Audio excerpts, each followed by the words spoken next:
Hello and welcome to the GameBeAST Podcast, episode 14. We're free, sometimes more, but not quite yet. Friends get together and talk about the latest in gaming news. As always, I'm joined here with Kyle. Hello. And Stu. Hello. So what we've been up to over the past week, guys? Not Start a with lot. Kyle. Yeah, it's been a slow week really, not a lot, just work and usual stuff. Yeah. Stu? Same, yeah. I had a bit more chance to play games over the past week. But on the weekend we had a spontaneous visit to the local RAF base because they're having a Falklands 40-year anniversary air show. It was free entry and it was sunny, so that was an excuse to get out of the house. Yeah, something to do. Yeah. And I think we had a barbecue on the Sunday, and it's the first barbecue I've had in years that I haven't given myself sunstroke. So that was a bonus. Other than that, just work. Lots and lots and lots of work to do. So busy. Yeah. Same here. Work, college, Mhm. usual things. All those exciting things. Oh, yes, exciting lives. Mhm. So what have we been playing this week, guys? I have been playing a few things. Now I'm free of the shackles of Elden Ring. No. Not that Elden Ring's a bad thing, but I'm broadening my horizon again. I played Trek to Yomi, that indie game published by Devolver Digital. Yeah. It's very good. It is good. I liked the story, and I liked the simplicity, and I really liked the fact that it was very short. It's about 5 hours long. The art style's incredible. It's quite literally a black and white, old style samurai movie film. Movie film? Yeah, you know what I mean. Movie film, yeah. Movie film.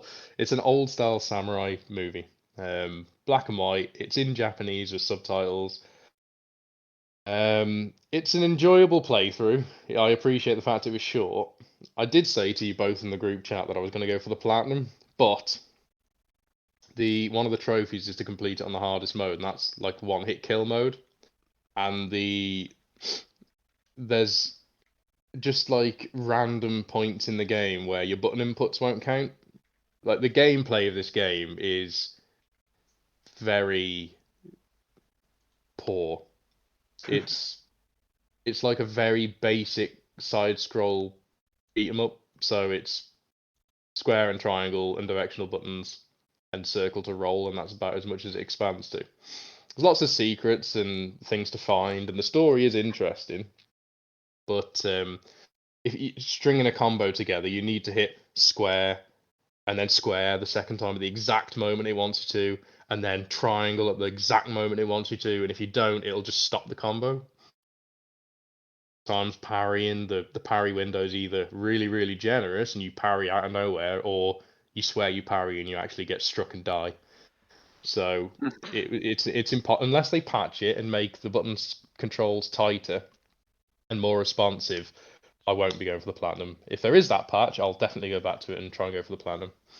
So it's kind of like a Hollow Knight sort of thing. Yeah, a little bit, but more grounded. It's kind of supernatural in a way. Yomi is the Japanese underworld, and it is quite literally a journey to the underworld. Very interesting story. It's really good. And I've also been playing that PS Plus game, Curse of the Dead Gods. That one. Yeah, I started playing that. It's pretty fun. I'm really enjoying it, to be fair. Just an easy pick up and play roguelike. Not too difficult actually. I haven't found it. I'm doing quite well on it. Yeah, it's just good fun. And I really like the art style. It's kind of like Darkest Dungeon. It kind of plays off Darkest Dungeon in the way that it's got a health mechanic and then another mechanic, but instead of madness, it's curse, and your curse builds up, and then you get either buffs or debuffs depending on how you want to look at it. But yeah, It's free, so I highly recommend it. Yeah, go for it. Yeah. How about you, Carl? What have you been up to, bro? I have replaced myself with my inner 8-year-old child. Been playing RuneScape like a sweat for the past week. Still. Nice. Still, once you start RuneScape, There's no leaving. Yeah, well, it's Yeah, like it's on mobile and on tablet now, so I can just be downstairs, watching TV and just have the tablet up Yeah. next to me and just tap every so often. And it's like, yeah, I'm achieving things. Woo. So Yay. I don't know. It's just occupied me for the time being. Fair enough. All right. What Well, about you, Clark? like I told you guys, I ruined my Elden Ring playthrough. Yeah. So I'm gonna have to do another playthrough. But This is why I just rampaged through it in 3 hours from my last one. yeah, I mean that's what all it'll take from me because I'm basically one shot and Morgan and that, so it's just easy life. But yeah, so I ruined it. But in between that, I've been playing that Blood Hunt, which is quite fun. It's alright, isn't it? Yeah. Have you put a lot of time into it, or you just like Nah, not dipping in really. and out? A few hours Nice. here and there. Yeah. I think I've hit level 5, character level 5. Yeah, I think I'm not far off that. Yeah. And I've also gone back onto the old League of Rockets. The League of Rockets, yeah. Have you seen that other? I can't remember what it's called, but there's another game coming out that's kind of like Rocket League, but it's with motorbikes. But it's like the Tron style bikes, Tron, the old Disney film. It's like Tron bikes, and you chuck discs at each other so you can like knock each other off. But it is like Rocket League in the sense that the goal is to get the ball in the net. Look it up. well, It looks alright. pretty cool. It looks Sounds pretty fun. cool. But yeah, that's been me, man. Nice and easy. Nice and What are we easy. looking forward to? Let's start with Carl again, but keep it on Carl's side for the first set. Keep it on Carl's, yeah. I've seen that. I'm not sure whether it's out or whether it's coming out, but Rogue Legacy 2. Yeah. Yeah. I think out or coming out. I think it's only going to be for Steam though, so I'm a bit. It's Steam and Xbox. Yeah, a bit disappointed in that because. A little bit, especially because Rogue Legacy 1 was a PS Plus game. Was it? I mean, I'll be honest. I played the first one on Steam, so it's not. Yeah, it was free on PS Plus. I've got it on my PS4, and it was really good. Yeah, I really enjoyed Rogue Legacy Legacy 1. game, and it seems like the second one has kind of just improved on everything. They sort of realised what was a bit broken, added a couple new classes, and it's. I feel as though the slightly more detailed art style lets it down, though. What do you reckon? I kind of prefer it. You kind of get used to it. It's a bit. I mean, it takes a bit of getting used to because I first looked at the enemies and I was like, I definitely preferred the old version. Yeah, But that's what I thought. I can kind of see why they've had to do it. So I suppose you just get used to it after a while. I suppose you got to improve something. I might just pick that up on Steam. I doubt it's going to be too intensive. So. Well, no, it's like a pick up and play game, isn't it? Yeah, exactly. It's just whether my PC can run it. I hope it will. We'll see. I'm fairly confident it will. Using that good old Packard Bell 64, huh? That's the one. Dell Pentium processor. Yeah, with the green screen. How about yourself, Stu? I don't know. What am I looking forward to? I'm looking forward to our first news topic. Actually, so I'm happy to scoot on ahead to that. Yeah, let's go. Segue in. Segway. Segway. Summer Game Fest 2022. Woo! Launched in May of 2020, Summer Games Fest unites the entire video game industry for a summer celebration. Jeff Keighley, the Canadian video game journalist and former TV host who was most known for co-hosting the now defunct G4TV.com, heads up the all digital event featuring digital events, demos, announcements, and breaking news. Previous announcements include the likes of Death Stranding and Elden Rings, so we could be in for some more big surprises on the 9th of June. So what are we hoping to see then, guys? This beautiful Games Fest. So how about yourself, Stu? Let's start you off, huh? Yay! Yeah, completely digital event, yeah. Yeah. I don't know how I feel about that. Yeah. Well, all the other Summer Games Fest have been digital, and the only letdown for me for the other ones have been like how many ads are in it. The ads are egregious last year. I'm hoping they kind of scale it back a bit, but we'll see. But in terms of like what I'm looking forward to, I'm hoping Because yes, we know God of War Ragnarok's coming. Yes, we knew that Horizon was coming on the Sony first party front. But what else is there? There's got to be more throughout the year. There's usually more Sony first parties than this. So I'm wondering whether Sony ties in some of their announcements with the Summer Games Fest. I mean, this is obviously, we've had Elden Ring announced, we've had Death Stranding announced as part of the Summer Games Fest. Yeah, Elden Ring's not first party, but Death Stranding was. So it's not like the Summer Games Fest isn't somewhere that could have groundbreaking announcements. And Jeff Keighley's got big ties with the Sony side of the industry. He has ties with Microsoft as well, but he's very close with Hideo Kojima, who is in turn very close with Sony. And where I'm going with this is, I want to see Silent Hills. I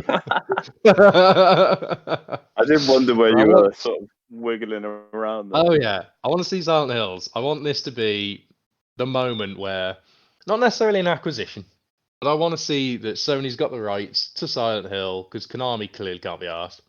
And I want to see Kojima at the helm. I want this to be Kojima's next first party game. I think, well, I suppose it would technically be second party if they didn't own the rights, but yeah, but neither here nor there. Yes, Silent Hills, please, and maybe another exclusive that we'll talk about later. Because I can't see them holding their own state of play for. Well, I'll just say it, for Final Fantasy 16. I can't see them having a specific state of play for Final Fantasy 16, so I'm wondering whether we're going to see that at Summer Games Fest as well. That's cool.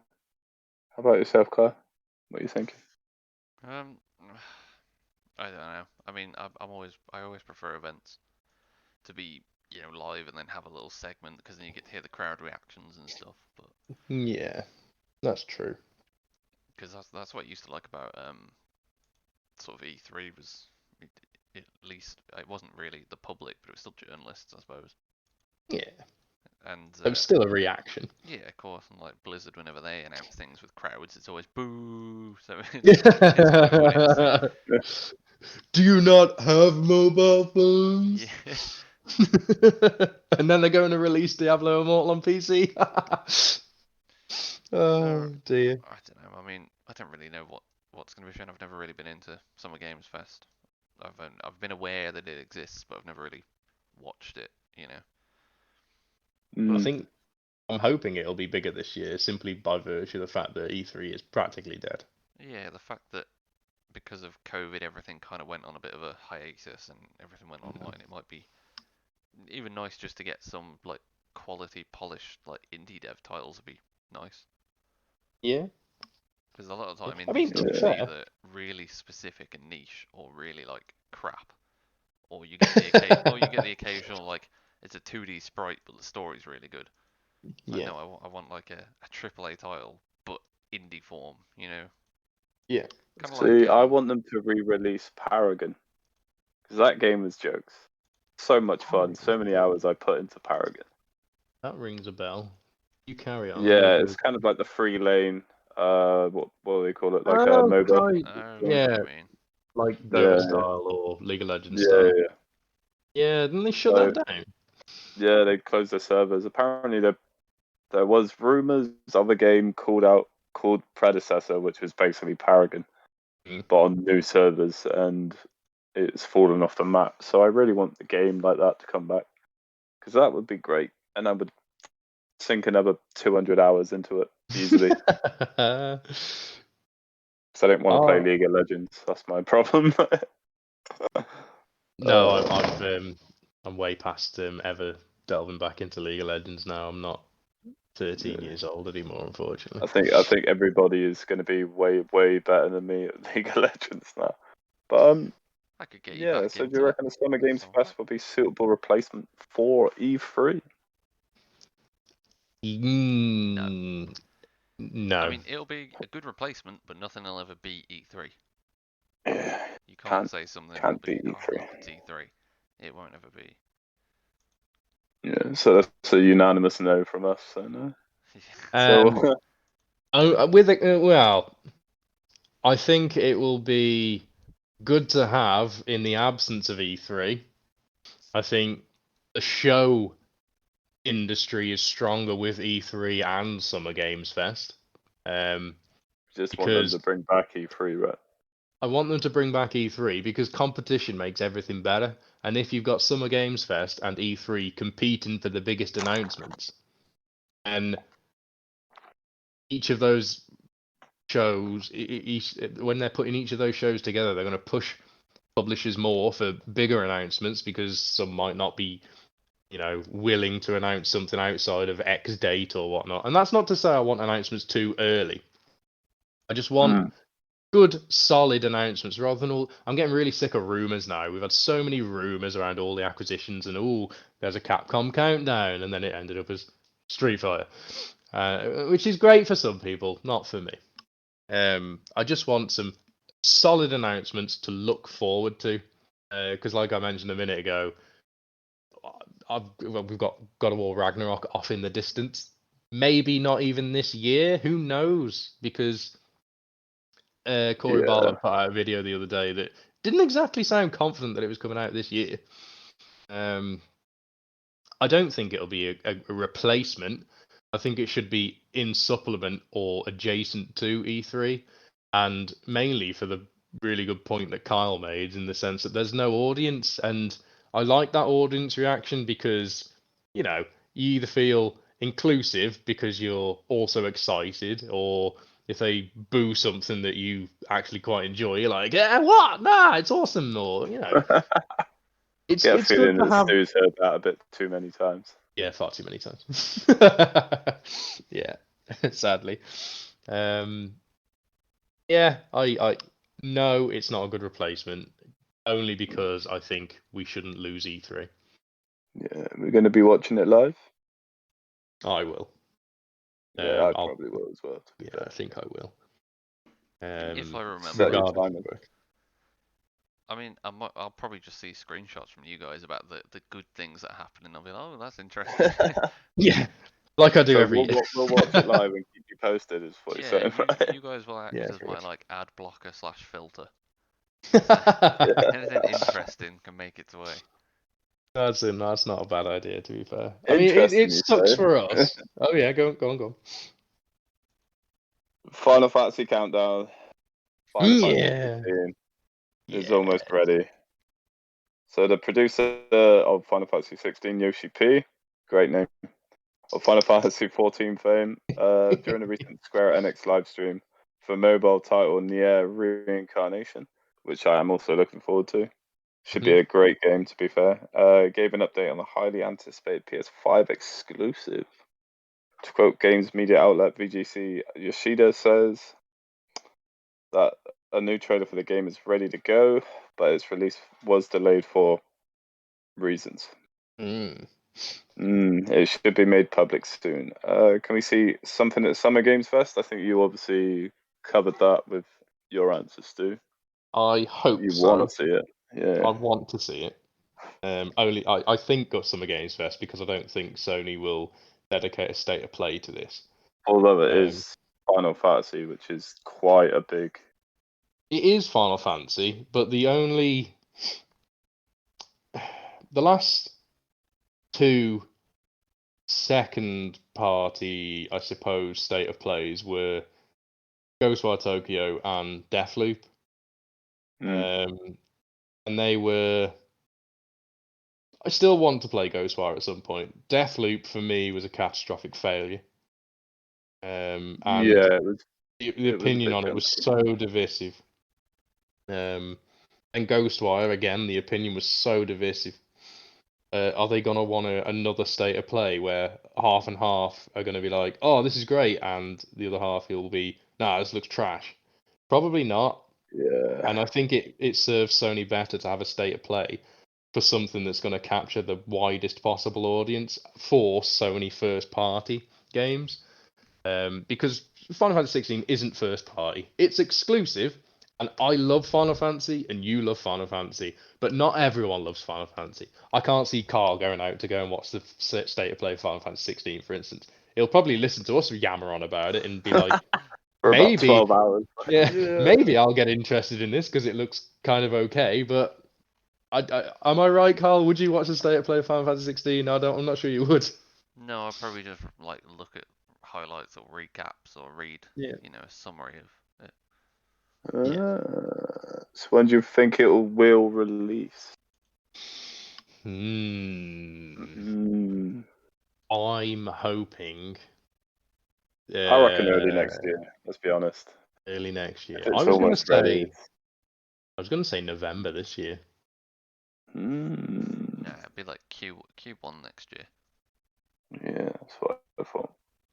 I just want it to be before Christmas. 'Cause as soon as they say it's ready or it's near and ready, there's always something that's going to be wrong with it, and they're going to be like, "Oh, it's been delayed." So, Q1, first quarter next year, I reckon it'll be probably a bit more mindful. Maybe. I just want it to be before Christmas so I can just play it over the Christmas break. Yeah. Because I think our firm's got into the habit of just giving us the whole time between Christmas and New Year off because every other firm's doing it now, and that's what they've got to do if they want to retain staff. So looking for anyone who doesn't have any experience. Actually, yes, we need an admin assistant.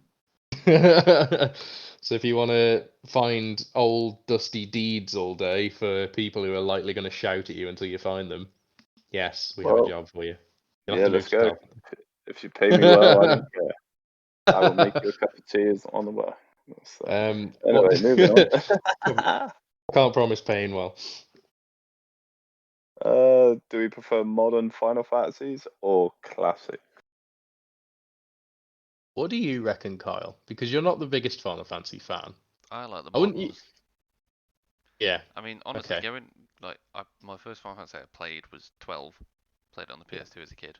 Never really completed it, but kind of liked it. Then the first one that I played all the way through was 13, which everyone was like, "Oh, it's a horrible game," but I actually kind of enjoyed it. It was a good game. The graphics were alright. Let's be honest. Yeah, the graphics were incredible. It wasn't very open world. Everybody hated it because it was just linear. It was just follow this path continuously. Yeah. But I mean, it was alright. And then 15 until the last hour of the game. Yeah, the ending kind of sucked. And I never really played. I played a little bit of 13 too, but I didn't play Lightning Returns or anything like that. And then 15 again, really good. Yeah, so I like 15. I think the more modern games are alright. As long just keep some of the stupid elements out of it. Like I liked 15, but I saw no reason to do any of the cooking. There was a way you could level up really quick by doing one of the cooking things and then just blasting it all on fire and you'd get like an insane amount of XP straight away. Yeah, was it like Basically you create a magic and attach it, boost experience to it, and then cook something for boosted experience and just cast magic and then gain 30 levels, something ridiculous like that. Yeah, I think I did that at the end to get the last trophy to get to level 99 because I'd done everything and I still hadn't leveled to 99. Exactly. Yeah, it's insane. You can do most of the game without. You don't need to cook or camp or do any of that. It's just like put something else in and not something stupid like fishing. Which it had. That was the hardest trophy in the game, by the way. I don't want to stand there and just pretend to fish. I mean, I'm playing RuneScape, so it's like I've got one game that allows me to stand still and fish for 8 hours at a time. I don't need another. As far as fishing mini games go, Final Fantasy 15 was probably the best one I've played. I prefer. Speak for yourself. The one on the air was the same. Oh yeah, that's a good point. Yeah, but it's still the same publishers though. Not necessarily the same developer, but never mind. I prefer, and it's probably nostalgic, the classic Final Fantasies. And I think when we say classic, I mean like 1 to 9. 1 to 9. That's not to say that 10 isn't classic, but 10 is really when it started to change, in my opinion, because it got rid of the ATB and it had the The weird roulette thing as turn-based well. system. Yeah. Yeah, the sphere grid as well. So traditional leveling up had gone. It wasn't necessarily. It was turn-based, but it was like actions affected your turn, kind of like on the mobile game Final Fantasy Pyramia, where your turns affect what position your next turn comes up. That was 10, and 11 was obviously multiplayer online, and 12, well, we all know what 12 was like. It was, I did enjoy it, but I really preferred the Zodiac edition that came out on PS4 because Yeah, I missed out on the Zodiac Age.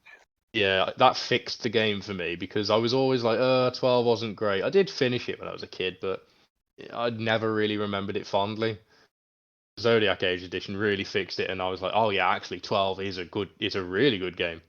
13. I just remember that stupid thing with the ring, like this final boss, and it could just heal its full health.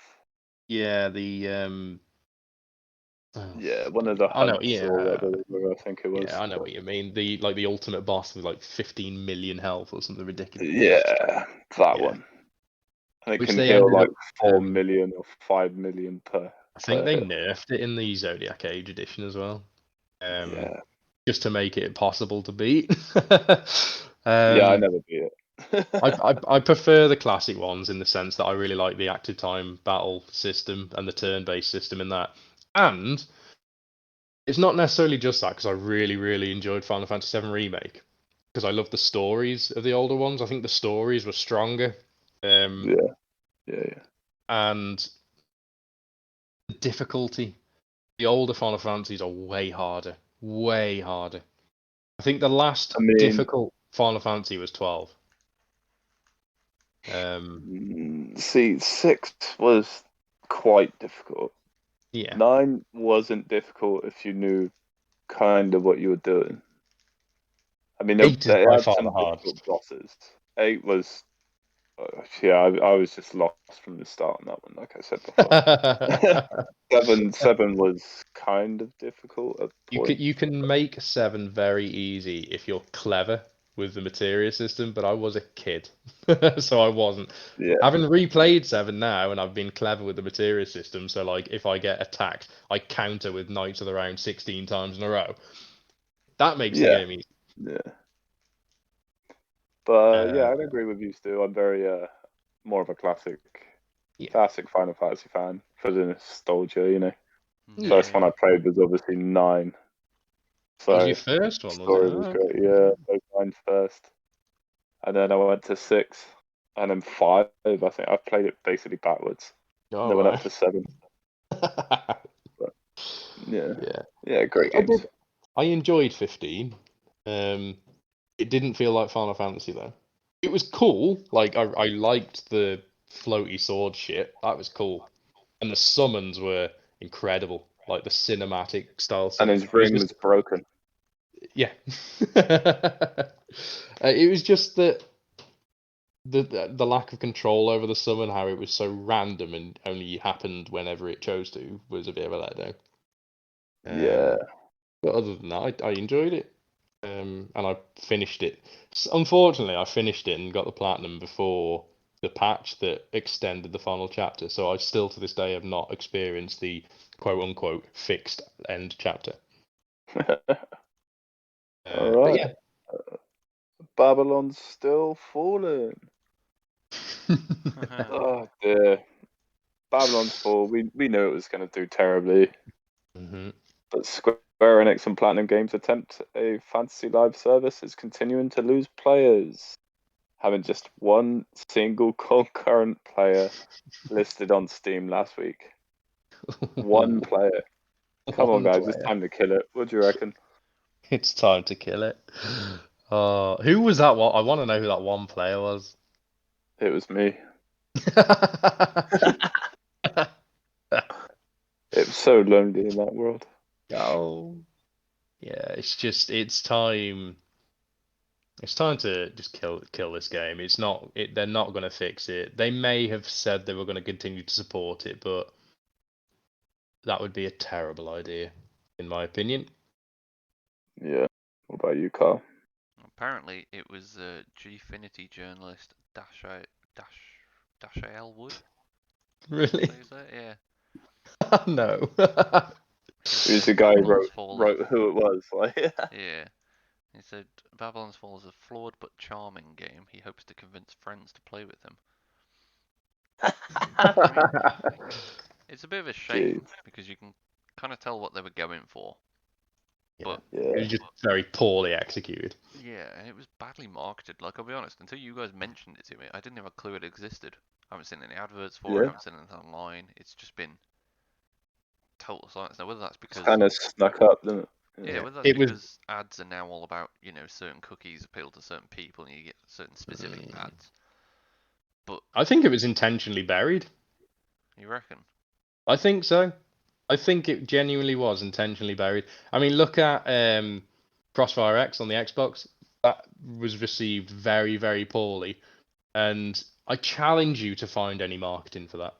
Beyond the initial announcement, where they were Which like... is strange for Platinum Games, because Platinum Games is normally Platinum really Games good can games. push out bangers, but they can also push out some fucking awful, awful stuff. I don't know. I'd say I did my fair bit of marketing for Crossfire last week or the week before. I mean, Yeah, you did. That was the original Crossfire, though, not Crossfire X. Yeah, Microsoft buried Crossfire. They knew it was bad. I think that Square Enix and Platinum knew that this was bad, and it got absolutely buried. They put no marketing dollars behind this whatsoever, and it suffered as a result.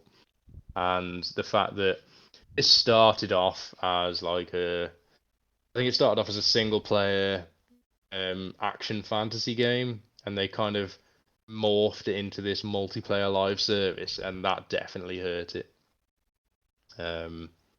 I wanted the single player fantasy game that was initially announced. I reckon a single player wouldn't have helped it.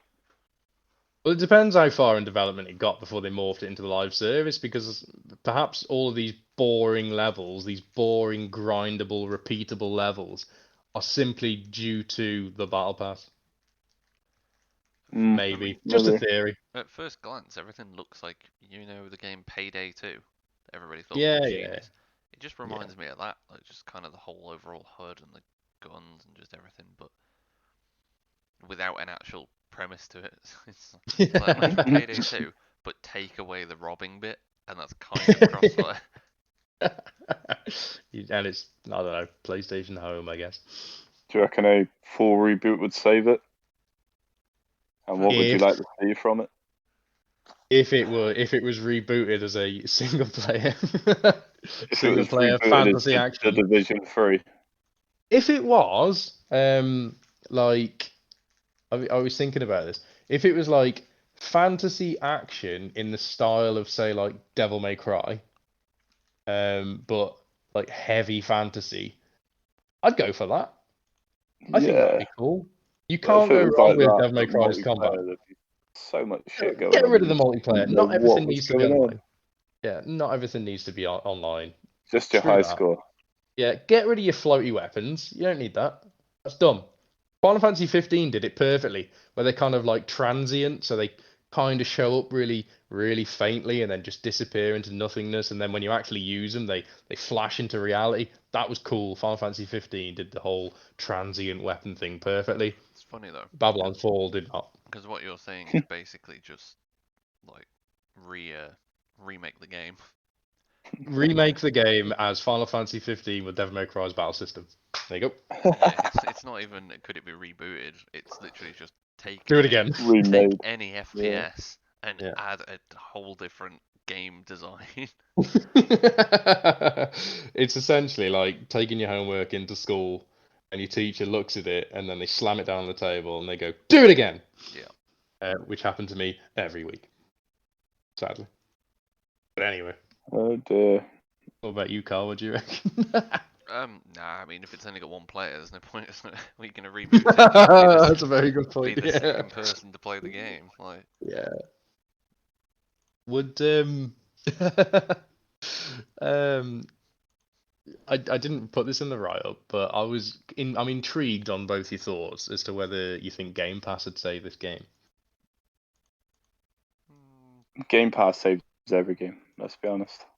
It But probably no, would. I don't No. think it will. It's It going to would be a increase close the one. player base for sure. I don't know if Whether it'll or not save it'll it. save it, I don't think it'll save it. This is the thing. I And Because think, everybody will start playing it and they go, oh wait, this is terrible. yeah, I mean, this is people will play it, free but trash. does it have like microtransactions or anything? Yes. Okay.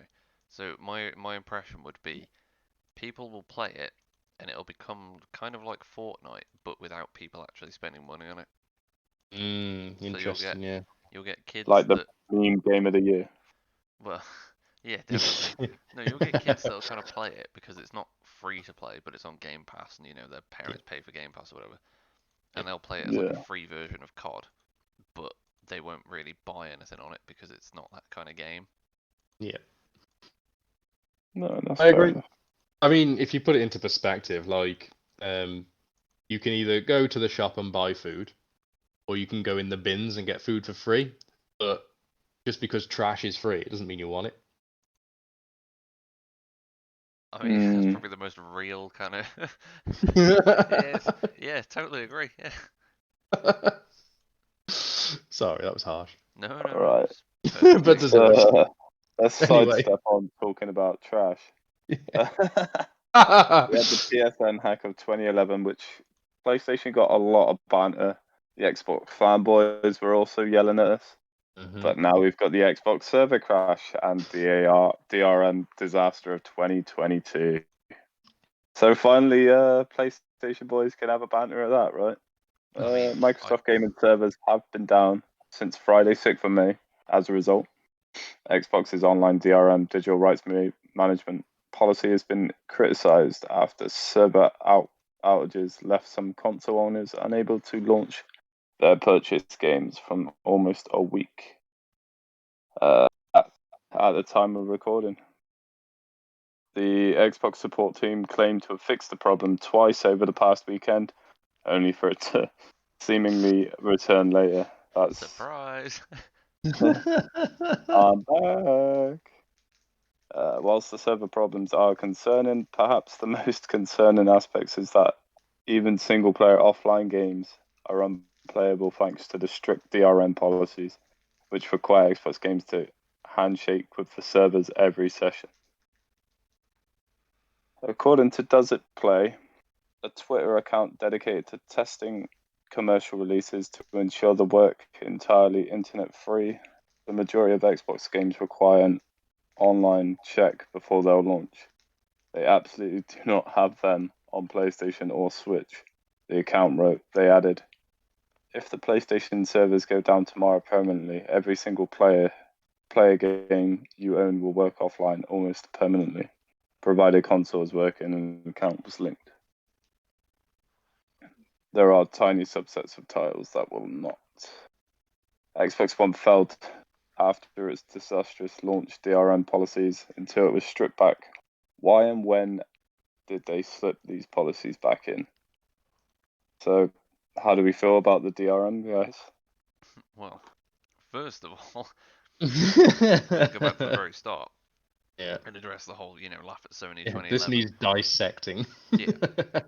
So, laughed at Sony in 2011, and then that was when PSN, was that when PS Plus and PSN was actually made like payable, was it? PS Yeah. PSN, So or PlayStation, the online PSN, server. like online. PSN came out afterwards as paid.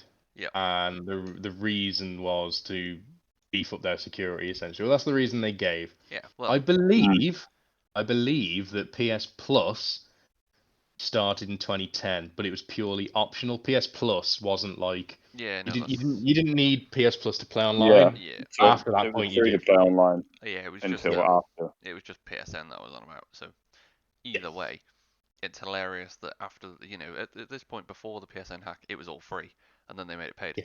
This is something that people that play Xbox are paying for, and they cannot access their games. That is hilarious to me. Even the single player games, which make it even worse. Well, that's the second bit. First of all, it's just funny that hey, you're paying to play online and everything, but you can't even play your single player game. Lol. And It's second, wild, isn't it? the fact that it's terrible. It's like I remember when the first time I sort of heard about DRM becoming a bit of a critical thing was I think it was was it SimCity Skylines? Yeah, where it launched and no one could play it. Yeah, where it was literally launching, and if you dropped internet for like if you dropped what is it, a packet or something, you had packet loss of like 1, Yeah. it would count as you disconnected and you physically couldn't play, and it was always online. And the And amount essentially, if you of played over Oh. Wi-Fi, which always has some form of packet loss, Yeah. regardless of the strength of your Wi-Fi, you're gonna have 0.1% packet loss because it's the nature of Wi-Fi. It would not connect because of that DRM. It would class you as being disconnected, and then it wouldn't recognize you as having the digital rights. Exactly, and that was like I remember it was all over YouTube, it was all over GameRank, that everyone was literally outraged that this was a brand new game that everyone had bought that nobody could play because it was this was the full, I think at least the first case of being a fully online game. And they got, like, The always online that didn't require it because it wasn't or it didn't require it because there was a single player element to the game. Yeah, exactly, and everybody went batshit crazy and complained, and I think eventually they turned it around and fixed it or whatever. But by that point, nobody wanted to play it anymore because the faith had been lost. Yeah, killed the game. Yeah, so at this point, the fact that everybody's, not just this one game, but the fact that pretty much all of, Xbox's single player games need some sort of online connectivity is a bit ridiculous, especially for single player games. And what's interesting as well is this affects games that are completely playable offline on PlayStation. So yes, the Gran Turismo 7 outage was disastrous for Gran Turismo.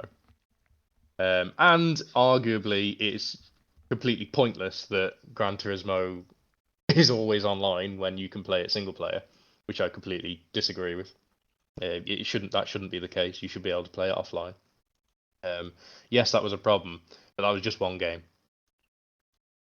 And this is all games, single player and multiplayer.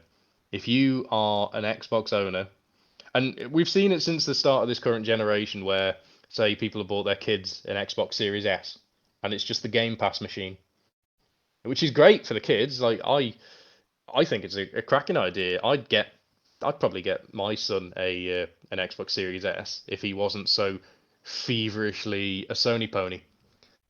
Good on you. I wonder how that Well became done. it, right? Oh yeah. He absolutely rips and bearing in mind he's 7, he rips the shit out of his friends that've got Xboxes, and he's like, Xbox got no games. Xbox got no games. I didn't teach him this. I didn't do. I don't do that kind of shit. I'm too old for that. But he's learned it from somewhere, and it's kind of funny to watch. But now Xbox really ain't got no games because they can't play any of them. And if you are one of those poor kids or someone who's just bought an Xbox in the current generation for Game Pass, you're paying your Game Pass subscription with absolutely no access to it whatsoever. Because all of your rented games, it doesn't recognize you as as having a license for it. The servers are down. It's But like surely Microsoft will reimburse them somehow, like give them. I imagine they will. Free or I think it's almost Which guaranteed. I mean, we had, and I looked this up the other day. 1 second. We had apology games for the PSN outage. And they were good games. They were, and I have them. For Xbox, it's probably going to be a week of free Game Pass, I reckon. Probably going to be Game Pass, sorry, yeah. Is a week of Game Pass for free. Oh, here we go. The free games we got as a result of the PSN hack were on the PS3. We got Little Big Planet, Infamous, Wipeout HD / Fury, Ratchet and Clank Quest for Booty, and Dead Nation. And then on the PSP, we got Little Big Planet PSP, Mod Nation PSP, Pursuit Force, and Killzone Liberation. And then in addition to that, everyone got 30 days free of PS Plus. And I was already a subscriber, so it just boosted my subscription by 30 days. Yeah, that's a good selection of games. Pretty good. Yeah, Dead Nation was fun. Great Dead split Nation was screen fun. sort of. Yeah, it was really, really good. Housemarque, I think, wasn't it? Eternal? Yeah, I think so. Oh, I might be wrong with that, actually.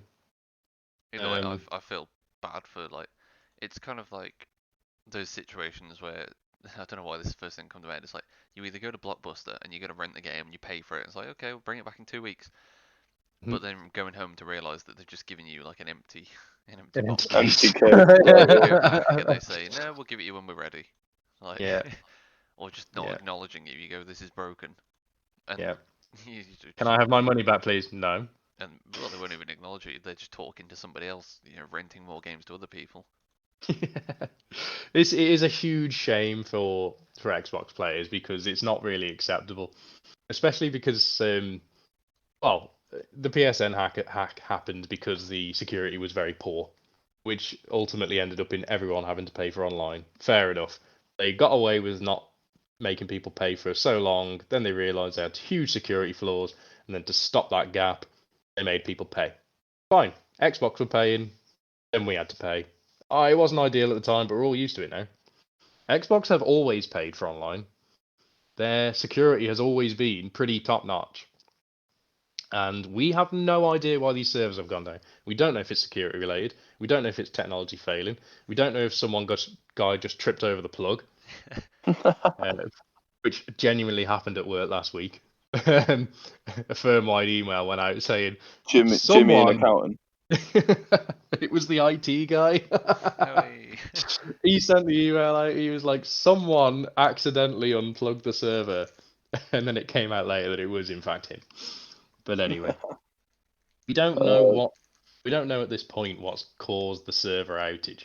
But whatever it is, it must be pretty catastrophic for Microsoft, the technology behemoth that it is, to have not been able to fix it in 24 hours. Does this concern us as a games preservation perspective? Absolutely, yeah. Yeah, because if your entire library is on Xbox from past to present, and you rely on that ecosystem, and then all of a sudden Xbox division just gets closed down. Say, and this might never happen, and I hope it won't happen because, like I said before, competition is good. If Microsoft turns around and says, "Nah, end Xbox, it's not profitable," that's not me saying it's not profitable. This is just a scenario. It's not profitable. Shut it down. All of the Xbox exclusive games and all of your personal library on Xbox are gone forever because of this DRM policy. Because if there is no Xbox servers, you can't use them. Even disc-based games are affected by this, by the way. It's not just digital games. If you put your disc in and try and play it, it says, nah, you don't have the rights to this because it can't handshake to the Microsoft servers. So yeah, absolutely. From a game preservation perspective, if this infects the rest of the industry, which it already has in some respects, there are a lot of games that are always online that have no business being always online. If this spreads to all games, and then we live in a world where, I don't know, Sony dies, Microsoft dies, we won't be able to play these games anymore. We'll have to go way retro. Actually play disc-based games that have no interaction with the server whatsoever. We'll have to but go all outside. these modern games, we'll have to go outside. Jesus, our worst nightmares. What about you, Carl? What do you reckon? I mean, it's kind of depressing in a way that all games should be looked after. Much I don't like Xbox and their games and their policies and everything, but it would be a shame. But it's like for some people, even if, like you said about the Xbox Series S, just basically being a Game Pass machine, you get that like 8-year-old kid that'll go on a caravan holiday with his family and he'll decide to take his Xbox along with him because he just doesn't want to be with them. And he'll be like, that's fine. And then he realizes that he can't play them, so he has to socialize with his family. Oh dear. The poor kid. Like, some kids is all they have to do, and now it's gone. But I don't know. I have a feeling it'll probably be something stupid, like they let one of their security certificates run out. So when it was trying to handshake the server, it wasn't, safe or whatever. So it was killing the connection. It's blocked it, yeah. Also, if that happens, Microsoft hire me because I figured out your problem. Like, engineers did. Imagine if it was. Imagine if it was just a Does Game certificate. Pass seem less attractive now, or this has come to light? Will PS Plus suffer from the same DRM problems? I mean, I think this definitely makes. it definitely makes it less attractive. Yeah. I don't Yeah. think PS Plus will suffer from the same problems though, because Yeah, PS Plus, I don't think the licensing's quite as difficult as that. PS Plus has always basically been from the beginning. You are renting these games, like even if you get given them for free, we're basically just giving you to rent, so that you can add them, you can save them to your library, but you're still renting your entire library from us. If you don't pay it, you can't access it. It's been like that since day one, and everybody sort of knows it. So I don't think it'll happen. I suppose the important distinction there is if you stop paying your Game Pass subscription, you lose access to your Game Pass games unless you've bought them at the discount that you're offered. Yeah. If you stop paying your PS Plus subscription, you lose your PS Plus games. Except unless you've bought them for the discount that they offer. Both offer discounts. The distinction is, if you lose internet connection with the games you've bought on Xbox, it seems as though you can't play them. If you bought your games on PlayStation, you can play them if you lose internet connection. That is the problem with DRM, or specifically in this case, that's the problem, because if you decide to pack up, retire, and move out into the country, far away from society, without an internet connection, but you still want to play your retro. I say retro. I'm looking into the future here. Yeah. You want to play your retro games, and you want to play them on Xbox. You can't. Yeah, and that is worrying.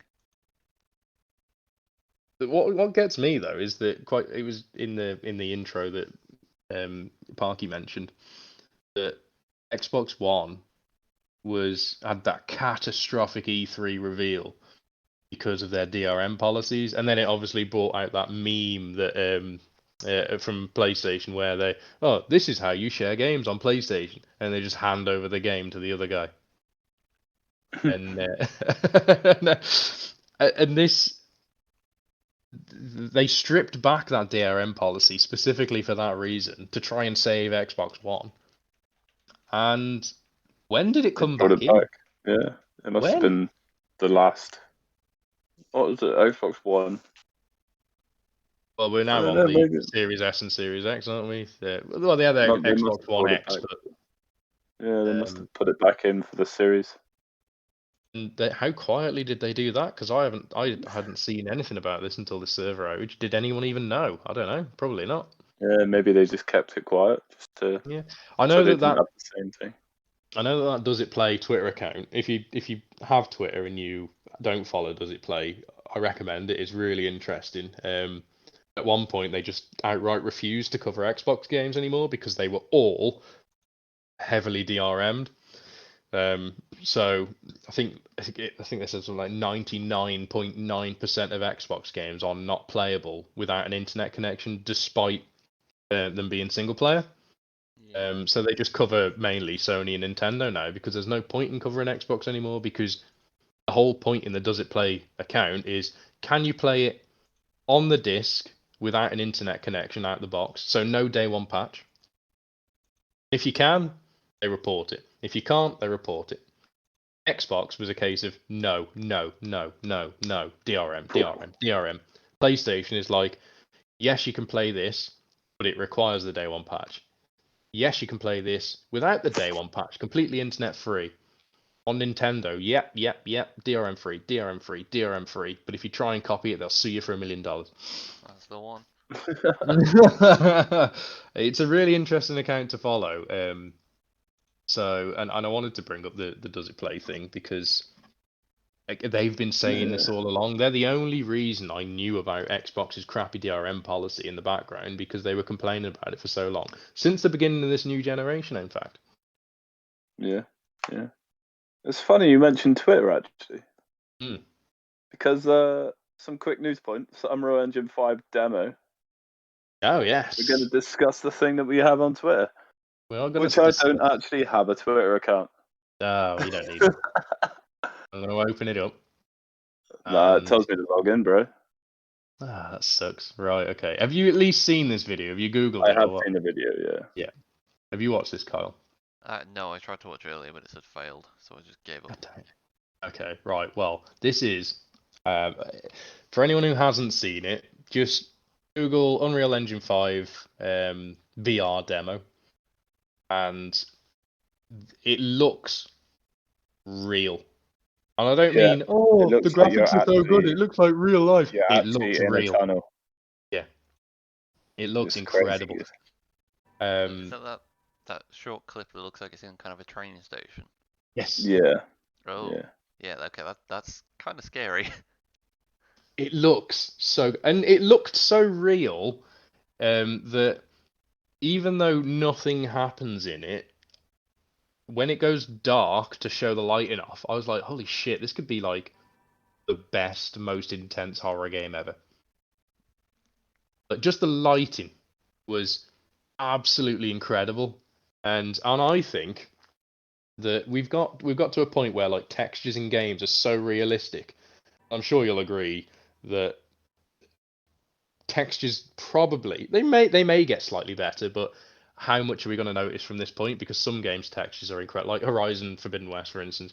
The textures in that game, the graphics in that game are so detailed and fine. You zoom in onto leaves, and it's got the little different segments of the leaf all fully realized. The next step in graphics for me, after seeing this video, will definitely be lighting, because I didn't realize before seeing this how much realism lighting can add to a game. Yeah, it's lighting and sharp shadows, isn't it?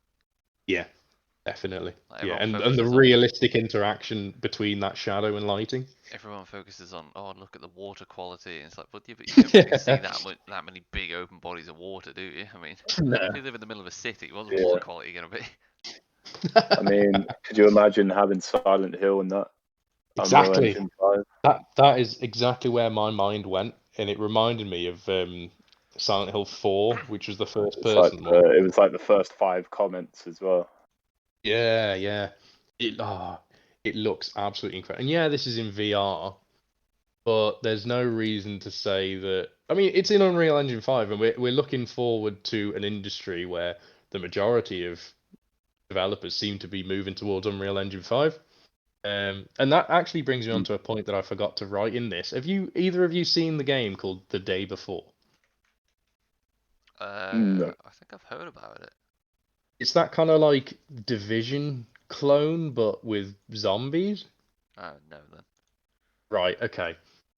This is a weird game. Not as weird as like Abandoned or anything like that. It's not that cryptic. But this is a studio that has historically only released very limited budget, under the radar games. And then they just came out with this trailer for something called The Day Before, and go and watch it afterwards, and it looks really good. It is The Division with zombies. It looks similar to The Division. The city looks similar, but the graphics are like 10, 20 times more detailed than The Division was. And I mean The Division 2. And the gameplay seems like really tense. It's kind of like set as a open world, massively multiplayer survival game. So kind of like DayZ, but really good graphics on console, with loot. So like Division style loot drops. So different looter armor shooter type pieces. thing. Yeah, like a looter shooter, but it's survival, open world MMO. All right. It looks really good, but this was supposed to be coming out in 6 weeks. And the other day, and I can't remember what day it was a couple of days ago, they announced, because they said, oh, we've got this big announcement, and then everyone was waiting for this big announcement, and they announced that they're delaying the game by a year. Oh, just a little bit. 6 weeks before release, they're delaying the game by a year for the purpose of porting it over to Unreal Engine 5. Mm-hmm. And at first, I was like, okay, I was kind of looking forward to this. But now you've But seen that trailer. Yeah, after I've seen that Unreal Engine 5 trailer, my God, if they have the time in a year, which I don't know, I'm not a developer, if they've got the time to port it to Unreal Engine 5, because they're coming from Unreal Engine 4, and as far as I can tell, it's not like rocket science to port it from 4 to 5. Whether or not they can implement the features of 5 in that time is a different matter. If they can get like the lighting that we've seen in this demo, even anywhere close to it, it will be incredible. And this game is set to come out on PS5, Xbox Series X, Xbox Series S, and PC. It's If not the DRM slated for allows them. if the DRM allows them. It's not slated for previous gen consoles. So even though this studio has come out of nowhere with a game that looks way too good for anything that they've made before, I'm actually really excited about this. So yeah, check it out when you got a chance. I think it'd be something that we might actually all enjoy. Yeah, I mean, I've just had a look at some other sort of Unreal 5 engine demos in the background, and yeah, it kind of just looks like as if you were in a modern day house sort of deal, but with maybe a camera filming it that's maybe like a sort of a 2013 kind of camera. Yeah, So you can kind of tell it's not real life, but it looks very close to it. it does. Yeah, it does. So I It's think really impressive. the next big thing isn't necessarily going to be the hardware to run it on. It's going to be what you watch it on, like your TV. Yeah, that's a good point. Yeah, I mean, well, that's a good point because my current TV doesn't have VRR, and obviously PS5 has just received the VRR update, so I need a new TV for that. But you're absolutely right. It's going to be the case of the highest fidelity displays will benefit more from future like what you titles. said about where can it go next, and you said about the lighting.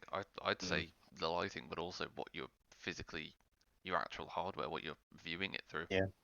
Yeah, you're absolutely right. And to that point, for instance, so if you've got an OLED TV, OLEDs have perfect blacks. So I don't have an OLED at the moment. I would like an OLED.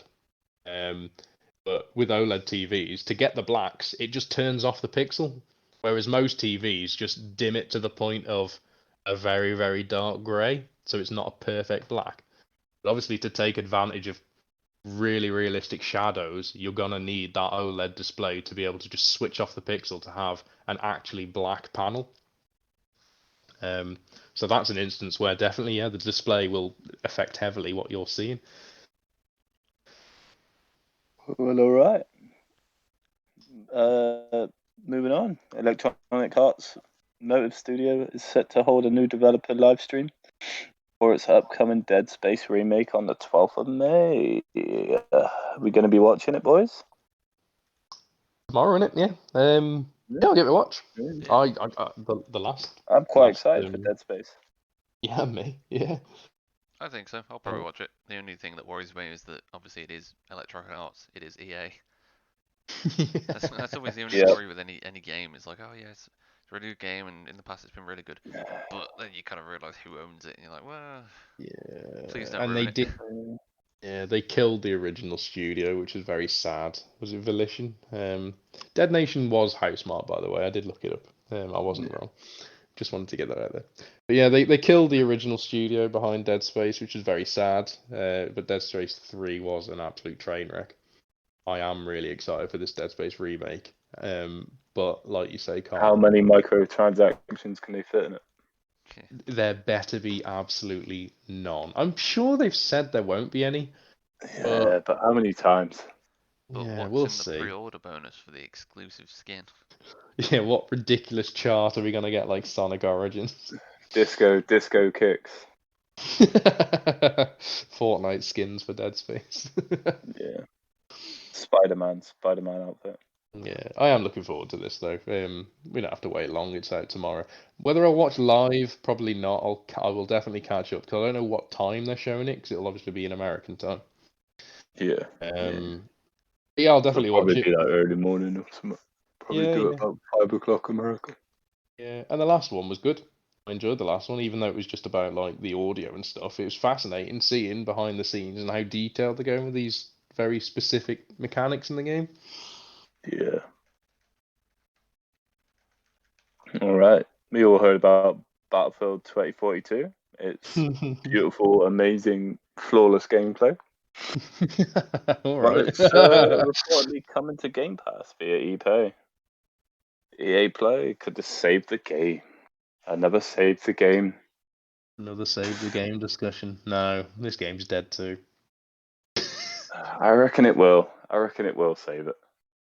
I Is know that it's a just train because it's wreck. Battlefield? I know you can glide up the side on a bloody Off a floating boat. hovercraft. Yeah, hovercraft up the side of a building and land on someone's head. Great fun. They have But they have finally added a scoreboard and in-game voice chat, so maybe It's getting there. you know, It's in getting there. pre-alpha at the moment. it's gonna be the new card in about 2 years. Well, yeah. I mean, Nah. see my previous point I mentioned half an hour ago about it's just a free version of COD. That's Yeah. that's what it'll be. It's so sad though because I was so looking forward to this Battlefield, and they royally It looks fucked so up good. I love the Battlefield games, but on me. Arguably more than Call of Duty, but this one definitely not. And I think everyone, it's got this like taint on it, and I don't think even if you, like I said before, sometimes you just don't want trash for free. yeah. Such a shame. Yeah.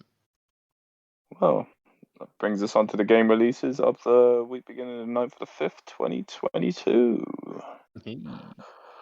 Songs of Conquest, PC, May 10th. This War Is Mine, Final Cut, PS5, Xbox Series X, May 10th.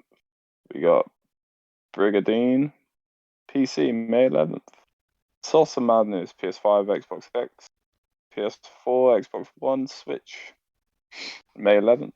Achilles, Legends Untold, PC, May 12th. Cantata? Sounds Cantata? exciting. Yeah. PC, May 12th. The Centennial Centennial Case. Case. This looks pretty good. I don't know if you've Yeah, seen it. It's like not live really action. seen much about it. It's a Square Oh. Enix live action game, I think. It looks pretty good. Just look, it looks weird as fuck. Alright, I'll go give it a watch after. It's on PC, PS5, PS4, and Switch, May 12th. Flipping Cactus. This sounds like another one of those climbing random doctor surgery things, doesn't it? Yeah. PC, May 12th. Evil Dead, the game. Yeah. Did PC, either of you PS5, see Xbox X, either PS4, of you see the Xbox live X. play for this? The live play reveal. It was oh, what was his name? What was the original actor's name? I can't remember. Hang on. Bruce Campbell. The reveal for this game, they actually got Bruce Campbell in to play it live. And it was fucking awesome. The only problem I've got with this game is it's like the isometric style. One person's the murderer, the rest of you are trying to get away and survive, and they're not really my jam. But other than that, it was a cool way to reveal the game. I'll give them props I for mean, that. I liked Friday the 13th. That was fun. It is I'd always Friday go the back. 13th, but in Evil Dead, essentially. Yeah. Oh, well. I just hope they do a similar thing, but with less glitches. So, The glitches were the best bit. well, when you were Jason stood there in the doorway, unable to move, and having people dance in your face was a bit of a... Yeah. Yeah. Bit of a Anyway, kicker. brings us to our closing comments. Fabulous. Fantabulous. Well, Fantastic. Carl, you can take this first. Dear. Well, I've got very, very little to say, apart from, bring back Paragon, you animals. And Tomba. Obviously. And Tomba. And Tomba. Tomba saves lives.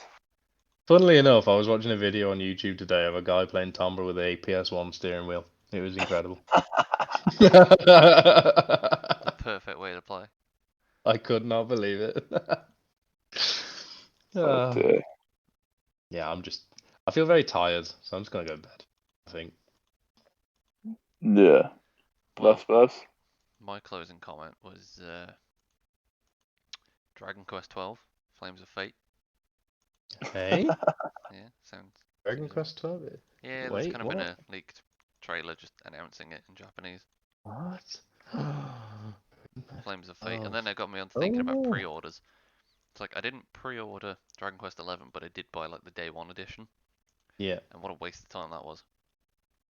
I'm just raging Yeah. about it now. You got 3 seasoned The- skills, which you can kind of farm late game anyway. You got Yeah. a supplicant and a healer, which are both accessories. Which the healer one, if you equip it, it restores HP over time, and the supplicant restores MP after time. You also got like a slime sword and a slime shield, both of which became basically irrelevant after about level 11, along with the healer and the supplicant card, which you want to keep hold of because it's a pre-order bonus, but becomes useless after level 10. Yeah, And you if get you know- similar accessories anyway, don't you? So Yeah, exactly. If you know Dragon Quest 11, you know that the real gameplay is probably around 147 hours in, which is about where I'm at. Yeah. when you're like at least past level 50 sort of thing. Yeah.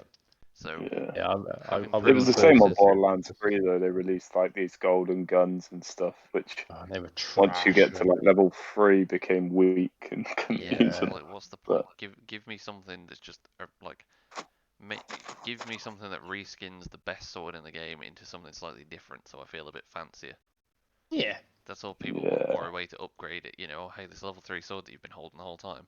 Turns out you can actually make it the exact same stats as the most powerful sword in the game, but it looks like a slime sword instead. Interesting. That brings me straight back to Final Fantasy VII Dirge of Cerberus. That weird shooter game spin-off from the original Final Fantasy where you played as Vincent, yeah. And you pick up a toy gun at the beginning of the game, and it's utter trash. It's literally a toy gun. It's called Toy Gun. But if you upgrade it all the way, it becomes Ultimate Weapon. It's hellishly expensive to upgrade. And you're like, why the fuck would I want to spend all this money on this crappy toy gun that does 1 damage? It turns out it's the ultimate weapon in the game. And this was before internet guides. So when I just had extra money and upgraded this gun at the end of the game, I was like, so mad. Because I could have had this incredible fucking hand cannon to blast away everything. So I obviously played the game again and just upgraded the toy gun and used that for the whole game. Yeah. Anyway, yeah. Well, alright. Yep, that was it. Just that little rant. I'm going to go and watch that leaked trailer instead of going to bed. Yeah. Tired, but not too tired, he says. Yeah. All I'll right. probably just watch Thank it you, in bed. guys. Thanks for joining us. Thank you all. See you again Thanks very much. next week. Same time, See you same next place. week. Yep. Well, a time and a place. A time, a place. Exactly. But it's always here. All right, cool. Peace. Ta-da. Peace. Bye. Bye bye.